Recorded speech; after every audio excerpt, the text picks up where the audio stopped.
Their faces were taped inside school lockers and pinned above beds. Girls screamed at their concerts and waited outside stage doors in the rain. Then the posters came down. The world moved on. And most of these men are gone now. So today, we're counting down the top 10 forgotten 60s and 70s music heartthrobs that are no longer around. Number 10. Adam Faith. What do you want if you don't want money? What do you want? Before the Beatles, before the Stones, Britain had Adam Faith. He was born Terence Nellums Wright in Acton, West London, in June 1940, and was discovered singing with a skiffle group at the Two Eyes Coffee Bar in Soho, the same cramped basement that produced half of early British rock and roll. In October 1959, he recorded a song called What Do You Want at Abbey Road, arranged by John Barry, who would later write the James Bond themes. It went to number 1 and stayed on the chart for 19 weeks. His follow-up, Poor Me, went to number 1 as well. Faith became the first British artist to place his first 7 records in the top 5, and by the early 60s, he was one of the most charted acts in the country. What sold was partly the voice, a curious clipped delivery that turned ordinary words into something odd and hiccuping, and made him sound like nobody else on British radio. The rest of it was the face. He had the pale, wide-eyed look of a boy who'd wandered in off a bomb site, and teenage girls responded accordingly. What do you want if you don't want a minute? What do you want? Then he did something teen idols weren't supposed to do. He got out. Faith turned to acting. And in 1971, he took the title role in the ITV series Budgie, playing Ronald Byrd, a small-time Cockney crook fresh out of prison with ambitions well beyond his abilities.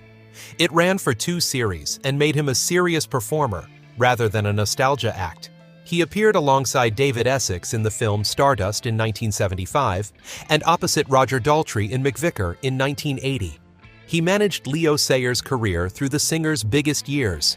Then he reinvented himself entirely as a financial journalist and investor, writing columns for the Daily Mail and the Mail on Sunday, and building a fortune out of it. By the end, he was a self-made millionaire who had once been screamed at by girls in provincial ballrooms. And the two halves of that life sat together perfectly comfortably. On March 7, 2003, he came off stage in Stoke-on-Trent after a performance of a play called Love and Marriage and fell ill at his hotel. He died the following day at the North Staffordshire Royal Infirmary of a heart attack. He was 62. What do you want if you don't want money? What do you want? Number 9. Bobby V. Take good care of my baby. Bobby V's career began on the worst night in the history of rock and roll. He was Robert Veline, a 15-year-old from Fargo, North Dakota, when a plane went down near Clear Lake, Iowa, on February 3, 1959, killing Buddy Holly, Richie Valens, and the Big Bopper. The show they were flying to was in Moorhead, Minnesota, and the promoters put out a call for local acts to fill the bill. V and his band volunteered. They'd been together roughly 2 weeks and didn't have a name. When the MC asked, V looked down at the shadows his bandmates were casting on the floor and said, "The shadows." He remembered later that the fear only hit him when the spotlight came on, and that he wasn't sure anything would come out if he opened his mouth. Something did. Within months, they had a regional hit with Susie Baby, a record cut for a small Minneapolis label that owed a fairly obvious debt to Buddy Holly, and Liberty Records signed him on the strength of it. Between 1959 and 1970, Bobby V put 38 singles into the Billboard Hot 100. Take Good Care of My Baby, written by Carole King and Jerry Goffin, went to number 1 in September 1961. Run to Him went to number 2. The Night Has 1,000 Eyes reached number 3. Once upon a time, that little girl. There's a footnote most people have forgotten entirely. For a short spell in 1959, a young piano player calling himself Elston Gunn was in V's band. That was Bob Dylan, who wrote decades later that he'd always thought of V as a brother, and who paid tribute to him from a stage in St. Paul in 2013. He also did something unusual for a man with that many hits. In 1980, at the height of nothing in particular, V moved his family back to Minnesota to raise 4 children away from Los Angeles, and stayed there. He kept recording and touring for another 3 decades, mostly in the Midwest and Europe, well liked by everyone who worked with him. V stopped performing in 2011 after being diagnosed with Alzheimer's disease. He died on October 24, 2016, in a hospice in Rogers, Minnesota, aged 73. His wife Karen, to whom he'd been married more than 50 years, had died the year before. Take good care of my baby. Number 8. Gene Clark of the Byrds. When the Byrds appeared in 1965, Gene Clark stood in the middle of the stage with a tambourine and the best cheekbones in Los Angeles, and a lot of people watching assumed he was the star. He wasn't quite, but he was close. He was the group's most prolific songwriter in those early years, writing or co-writing "I'll Feel a Whole Lot Better," "Set You Free This Time," "She Don't Care About Time," and sharing credit on 8 Miles High. Chris Hillman later said Clark would turn out 5 or 6 songs a week, and 3 of them would be genuinely good. He was also, briefly, making more money than anyone else in the band, because the songwriting royalties went to him, and the rest of them were splitting performance money 5 ways. He bought a Ferrari before he had learned to drive properly. That did not help the atmosphere in the van. To everything turn. Then, in early 1966, at the exact moment the Byrds became enormous, he walked away. Clark had a severe fear of flying, and a group that was touring constantly could not accommodate it. There was tension in the band besides, and the money had a good deal to do with it. There's a story, repeated for decades, about him getting off a plane bound for New York. He came back for a matter of weeks in late 1967 and left again. What followed was one of the great overlooked catalogs in American music. He made a pair of records with the banjo player Doug Dillard that helped invent country rock before anyone had a name for it. His 1974 album No Other is now spoken of with something close to reverence. At the time, it cost a fortune to make, sold almost nothing, and effectively ended his relationship with his label. In 1989, Tom Petty covered "I'll Feel a Whole Lot Better" on Full Moon Fever, and the royalties started arriving again. Hillman's blunt summary of his old bandmates' last years was that he simply disintegrated. Gene Clark died on May 24, 1991, at his home in Sherman Oaks, of heart failure brought on by a bleeding ulcer after years of hard living. He was 46. He was buried in his hometown of Tipton, Missouri, and his reputation has grown steadily ever since, which is more than he ever got to enjoy while he was here. Number 7. Peter Tork of the Monkees. The Monkees were assembled for television, and the parts were handed out accordingly. Davy Jones was the cute one. Mickey Dolenz was the funny one. Michael Nesmith was the serious one. Peter Tork got cast as the lovable idiot, which was almost the exact opposite of the truth. He was born Peter Halston Thorkelson in Washington, D.C. in 1942, and he'd been playing folk and blues in Greenwich Village long before the audition. He was a genuine multi-instrumentalist, handling bass, keyboards, banjo, and guitar. And at 24, he was the oldest man in the group. He told the New York Times that year that the emotional age of all 4 of them was 13. The show ran 2 seasons on NBC, won an Emmy for Outstanding Comedy Series in 1967, and made them a global sensation almost overnight. Last Train to Clarksville, I'm a Believer, and Daydream Believer all went to number 1. That year, they outsold the Beatles and the Rolling Stones combined. Tork got the blonde-haired teen magazine treatment along with the rest of them, while quietly resenting the accusation that they couldn't play. He left in 1968, and the following decade was rough. He was jailed briefly over a small amount of hashish, drifted through a solo career that went nowhere, taught high school, and waited tables. He got sober in the early 80s, and by then reruns had built the group an entirely new audience. They toured on and off for the rest of his life. He spent years insisting the group's music deserved better than its reputation, and pointed out, reasonably enough, that not just any 4 young men could have done what they did. In 2009, he was diagnosed with adenoid cystic carcinoma, a rare cancer of the salivary glands. He lived with it for a decade. Peter Tork died at a family home in Connecticut on February 21, 2019, aged 77. Mickey Dolenz, on hearing the news, said there were no words. Then I saw her face. Now I'm a Number 6. Eric Carmen of the Raspberries. In 1972, when almost every band in America had hair to the waist and torn jeans, 4 men from Cleveland walked out in matching suits. Eric Carmen said afterwards that he wanted to get as far away from the hippie look as he possibly could, and the effect was startling. He looked like a pop star from a slightly earlier, sharper world. The Raspberries' Go All the Way reached the top 5 that year and sold over 1 million copies on the strength of an opening guitar figure that still stops people in their tracks. Carmen had written it after hearing the Rolling Stones' Let's Spend the Night Together, and the suggestive lyric got it banned in Britain. He wrote or co-wrote almost everything the band recorded, and they placed 4 singles in the top 40 before splitting in 1975. Then he did something no one expected.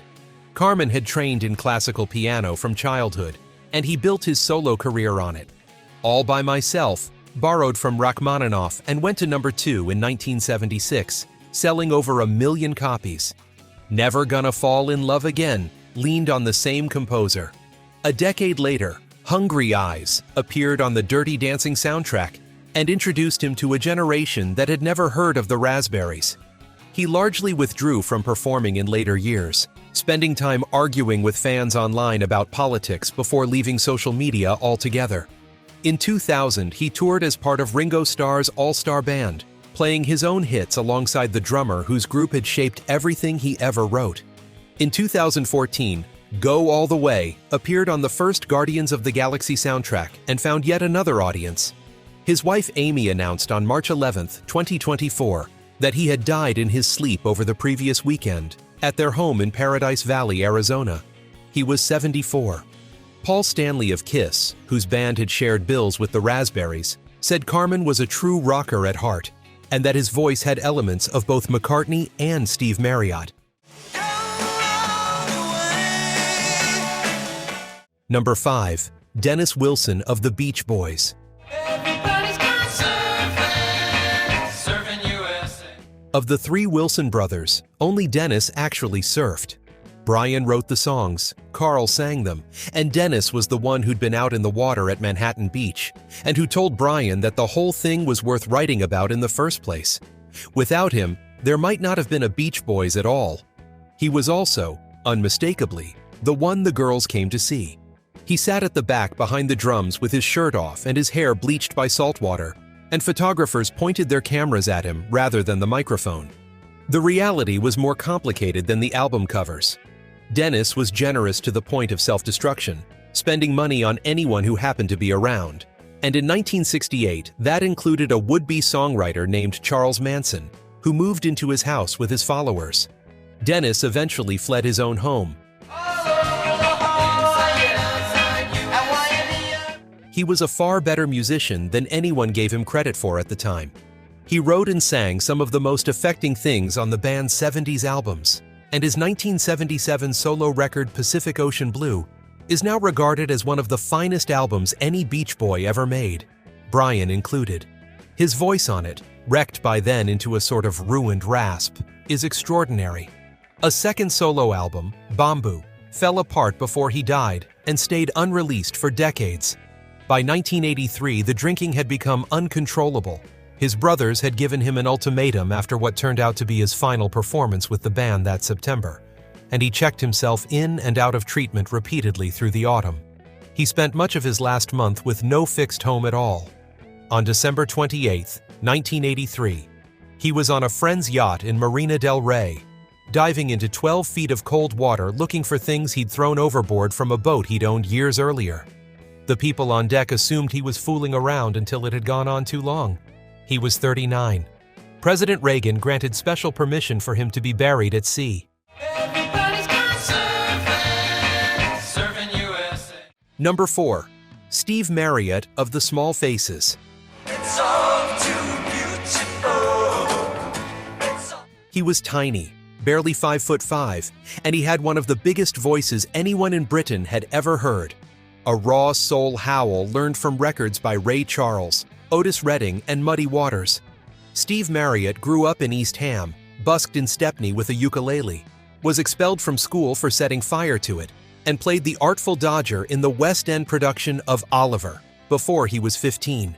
He met Ronnie Lane behind the counter of a music shop, and in 1965, the two of them formed the Small Faces.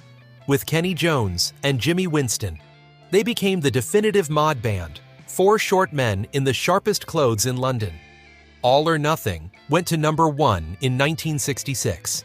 Itchy-Coo Park and Lazy Sunday followed, along with the album Ogden's Nut Gone Flake, which came in a round sleeve designed to look like a tobacco tin. They dressed better than anybody. They were photographed constantly, and Marriott's face was on the wall of every teenage bedroom in Britain. He hated what it did to the music. In 1969, he walked out on New Year's Eve, mid-gig, and formed Humble Pie with a young Peter Frampton. Humble Pie became a serious American touring act, all volume and blues, which was exactly what Marriott wanted and exactly what his teen audience did not. Led Zeppelin were among the many bands who took notes on that voice.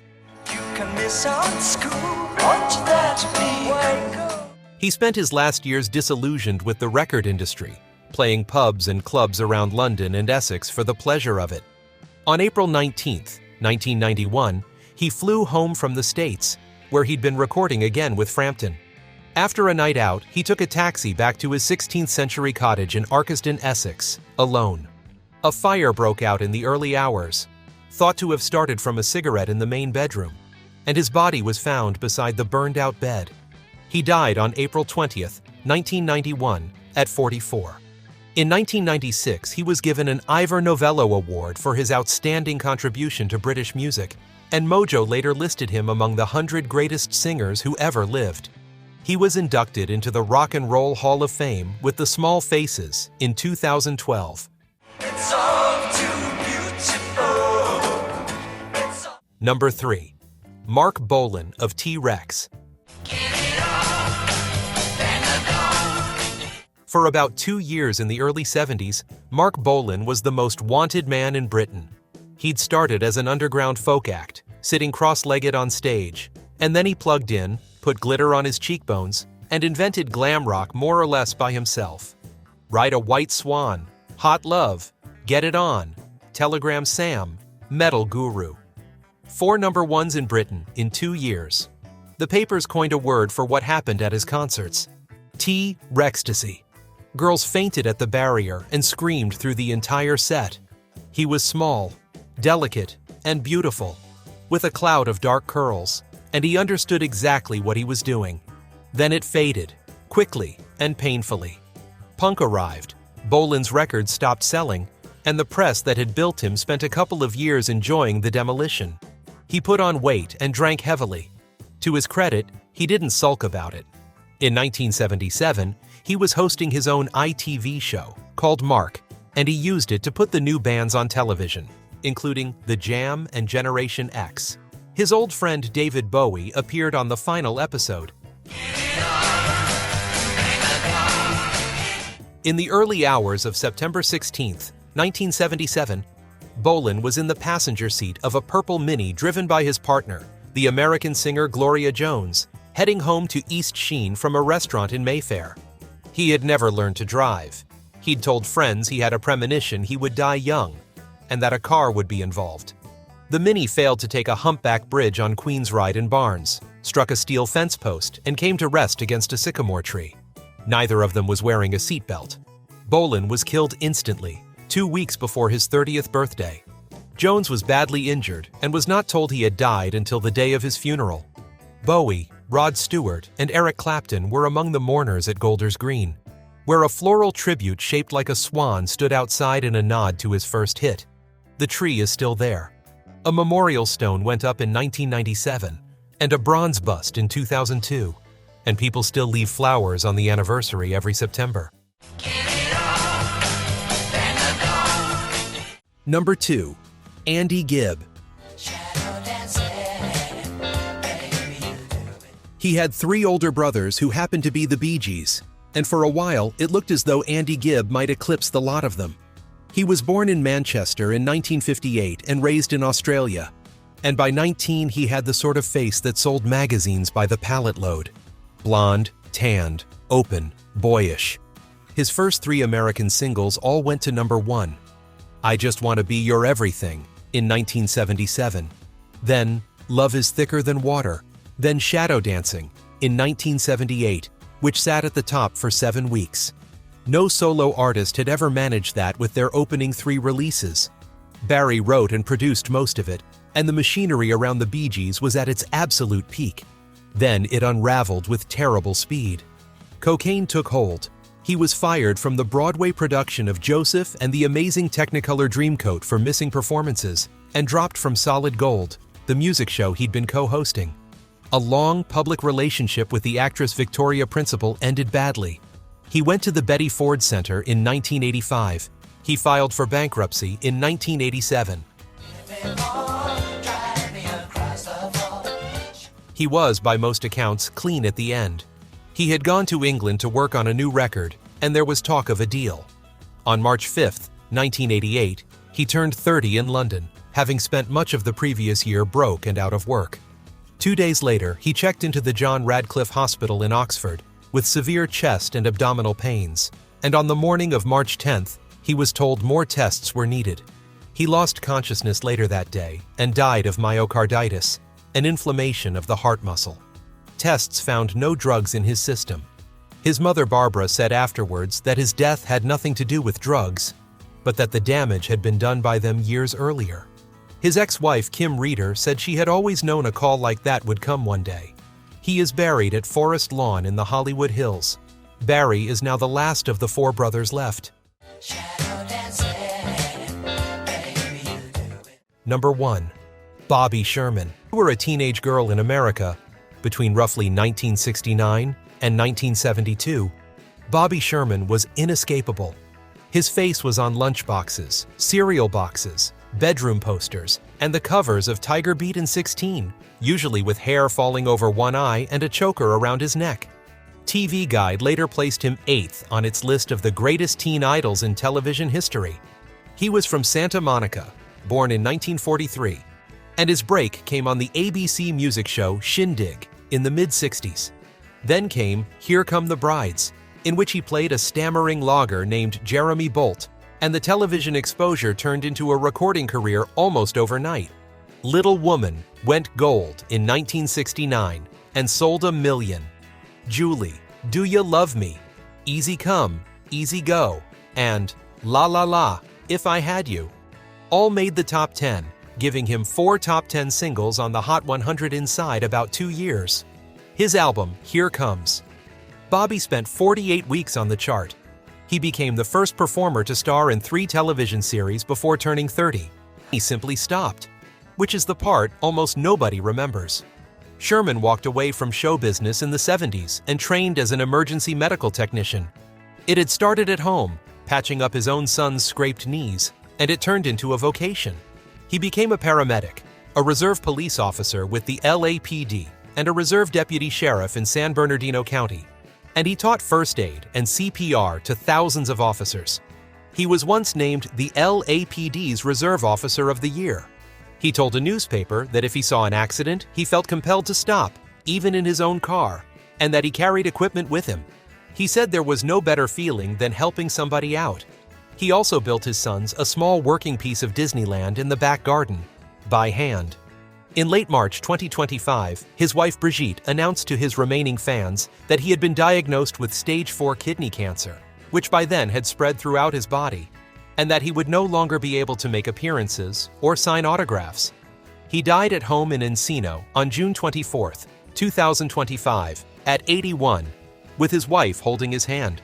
His friend John Stamos posted the news, adding a line from one ex-teen idol to another. These faces just came back to you across 50 years. Hit that like button and subscribe to the channel. We tell the stories behind the music and the people you grew up with every week, and we'd love to have you along. And tell us in the comments whose poster was on your wall. Thanks for watching.